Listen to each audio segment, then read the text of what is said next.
What's going on, y'all? Welcome back to the Dynamic Automotive Window Tinting YouTube channel. We're gonna be redoing my 1998 Acura Integra 4-door. I already did the rear glass. Driver's side is also already done. This is probably gonna be a 3-part series. We're gonna be redoing the front windshield. We're also gonna be redoing the 2 front windows, as well as the 2 rear windows. Hopefully this one is gonna help you guys out, and you guys can do it yourselves.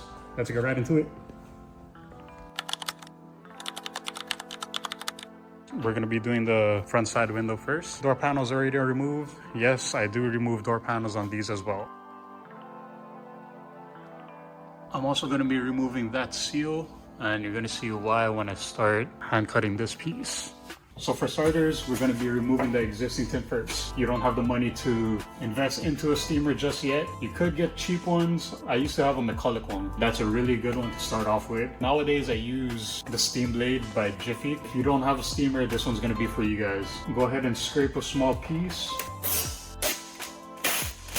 What's gonna happen when doing it this way, you're gonna leave adhesive behind. I like to use Super Clean. You're just gonna spray the window with whatever solution you're using. What I do to keep the solution on there, I spray on some glass cleaner just so it sticks on a little bit longer. What's happening is the solution's pretty much melting the adhesive, making it easier to scrape off and clean. This is like less than 45 seconds. It's already eating away at it. That's what you like to see right there. I leave the adhesive removal solution on there for maybe a minute. I highly recommend using a brand new blade when starting to scrape. It makes the adhesive removal much easier. Now, I don't like when you leave the adhesive remover on there for too long. It gets real gooey. It's hard to keep track of the adhesive, like where you missed and stuff like that. At least this way, you can still visibly see it.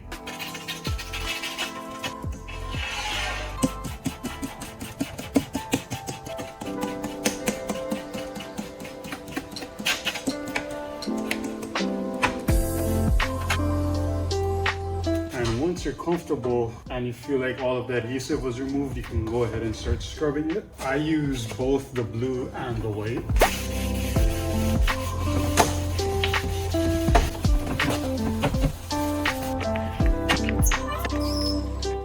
Alright, and we're good. So you want to make sure that you have the clear side facing you.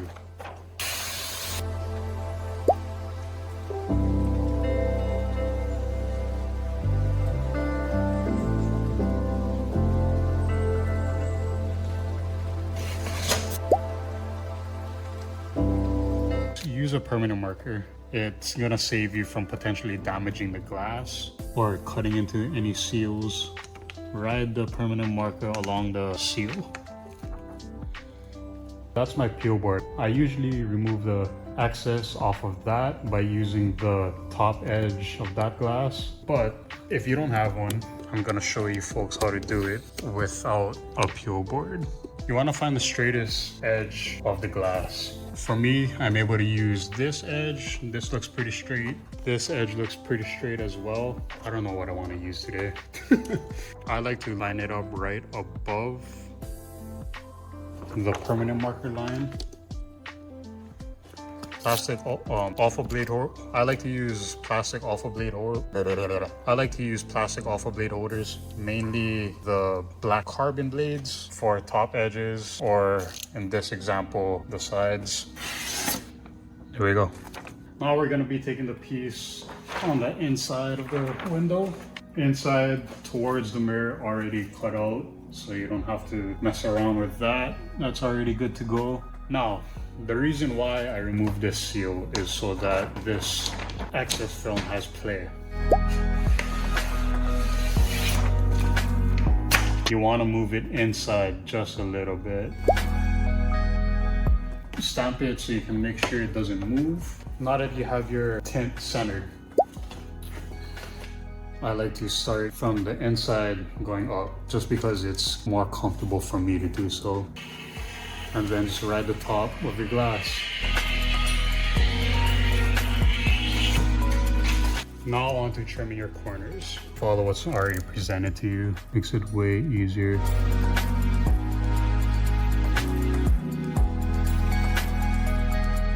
now that you have your piece ready, we're ready for installation. You're gonna want to make sure your glass is clean because you just threw the tint on there. So I'm gonna go ahead and squeegee it again.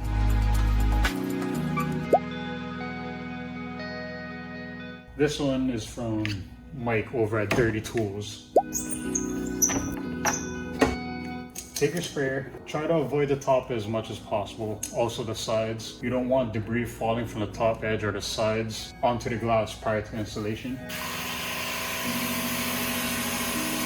This may apply to working in your garage space, no enclosed garage. I like to spray around me just to catch any debris and force it down using the sprayer.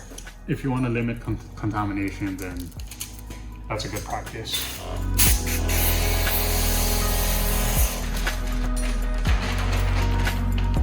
Try to avoid touching the film as much as possible. Place it on the glass. I like to go mirror side first. Line it up as close as you can to the edge. I like that, that's close enough for me. Take whatever squeegee you have and stamp the top. It'll help ensure that rubbish does not fall into the piece. In this case, you also want to stamp the side. Take your squeegee again, remove all the solution, and you're pretty much done. However, if you want to ensure that this piece is on, I like to use either a heat gun and a black card. The only reason why I don't like using a black card now is because sometimes it leaves scratches. I found more success using the orange crush or the blue one. Lately, I've been using the orange crush just because the flex is much more to my likings. Because you have more leverage with a handled squeegee, you're able to put more pressure onto the glass to ensure that it's on there nicely. So I don't like how this is hanging over the glass. I don't know if you can see that. If you run into a situation such as that, get yourself a file. Just gonna go ahead and shave that off. And you're good. Take a close up on the edges.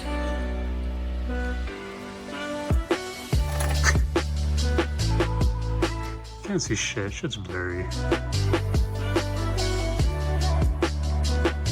Virtually no light gap. Looks good. All right, front window's done. I don't know if you can tell the difference between the two, but that's how it looks. So that's gonna wrap it up for part one. Make sure you come back for part two, where we're gonna be taking care of the rear side window, and part three, where we're gonna be taking care of the front windshield. If you folks have any suggestions for me, drop it down in the comments below. I'm always down to hear what you folks have to say, and I'll see you folks in the next one.